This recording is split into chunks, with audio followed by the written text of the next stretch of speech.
ہماری سوسائٹی کے اندر, ہمارے ملک کے اندر دیر از نو سینٹرل باڈی.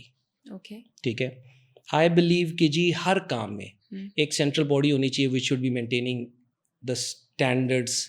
اگر آپ انٹرنیشنل اسٹینڈرڈز میٹ نہیں بھی کر سکتے, بٹ اس کے قریب قریب تک آپ اپنے اسٹینڈرڈز سب کو انشور کریں کہ جی all of the doctors and the health care providers can maintain that minimum level.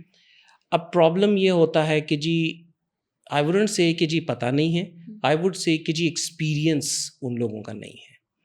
کہ سم پیپل سے کہ جی ہم فیوژن کے بغیر کر دیں گے, ہم انڈوسکوپک کر دیں گے, which to the patient looks very charming کہ جی چھوٹا سا انسیجن ہوگا اور یہ ہو جائے گا. بٹ دا پرابلم از کہ جی اگر آپ اپ ٹو ڈیٹ ہیں اپنے نالج میں اور لیٹسٹ ایڈوانسمنٹس کے اندر, یو ول سی کہ جی اگر آپ فیوژن کر رہے ہیں تو that is way more long lasting, but by the right person. Exactly, ٹھیک ہے, دیٹ از لانگ لاسٹنگ. اگر آپ وہ نہیں کر رہے تو اس میں کمپلیکیشن کے چانسز ہیں.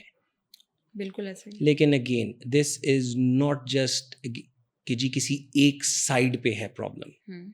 پرابلم اس وجہ سے ہے کیونکہ it's a handshake. Again میں تو ہمیشہ سے کہتا ہوں پیشنٹ اینڈ ڈاکٹر دونوں سیم پیج پہ ہوں گے تو we can do the work. اگر دونوں ڈفرینٹ پیجز پہ ہیں, دونوں ڈفرینٹ مینٹالٹی کے ساتھ کام کرنے کے لیے آ رہے ہیں, تو it will be very difficult to move forward. بالکل میوچل انڈرسٹینڈنگ نہیں ہے تو پھر آپ کیسے کر سکتے ہیں کوئی بھی کام. کیونکہ اگر میرے پاس کوئی ایک پرابلم کے ساتھ آ رہا ہے and the patient is not obese, I would not recommend fusion. Okay, ٹھیک ہے, بٹ اب پرابلم کیا ہوتا ہے کہ جی جب اولڈ اسکول کے پاس جاتے ہیں تو وہ کہتے ہیں کہ نہیں جی فیوژن کی ضرورت نہیں ہے, سمپل پروسیجر سے ہو جائے گا. بٹ ڈائنامکس چینج ہو رہے ہیں. آپ ہیوی ہیں تو we are doing it because you are heavy, not because I want to do it. ٹھیک ہے, to understand this and to accept this there is a problem. And اس میں پیشنٹ کا قصور نہیں ہے. مطلب آپ دو بندوں کے پاس جا رہے ہیں, ایک آپ کو ایک چیز بتا رہا ہے, دوسرا آپ کو ڈفرینٹ چیز بتا رہا ہے, پیشنٹ تو کنفیوز ہو گیا نا, وہ کنفیوز ہو گیا. اسی لیے میں کہہ رہا ہوں کہ there should be a central body which can maintain certain level of standard کہ جی کون کیا چیز کر سکتا ہے. جیسے ابھی بھی صرف نیورو سرجری نہیں ہے جو کہ اسپائن سرجریز کر رہے ہیں. There are a large number of orthopaedic surgeons جو کہ سیکنڈ فیلوشپ اسپائن میں کر رہے ہیں, and also they are doing very good job. ٹھیک ہے, تو میں تو ہمیشہ سارے کو کہتا ہوں کہ go to anybody who is doing the spine. Okay, ٹھیک ہے, جو خود اسپائن آپریٹ نہیں کرتے do not take their advice. Definitely.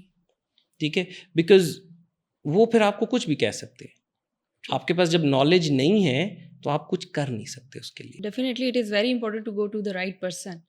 آپ غلط کے پاس جائیں گے, آپ کا کچھ اور ایشو بھی کھل سکتا ہے. ہاں, کیونکہ دیکھیں جیسے میں نے اسٹارٹ میں کہا کہ یہ سب کچھ ڈپینڈ کرتا ہے نالج پہ. اگر آپ ویسے ہی, میں کسی بھی ایک فیلڈ کو نہیں انڈرمائن کرنا چاہتا, آپ کسی بھی درد کے لیے ایک میڈیکل اسپیشلسٹ کے پاس جاتے ہیں and they don't have more experience in the brain, تو آپ کو گائیڈ نہیں کر سکتے.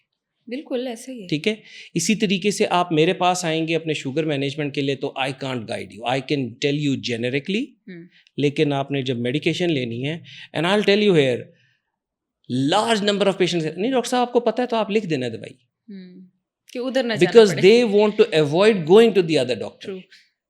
سو یہ میں اسی وجہ سے کہتا ہوں it's always a handshake کہ جی ٹھیک ہے, آپ کو ہر ایک کو 5 to 10% مارجن دینا چاہیے of mistakes, and that is internationally acceptable.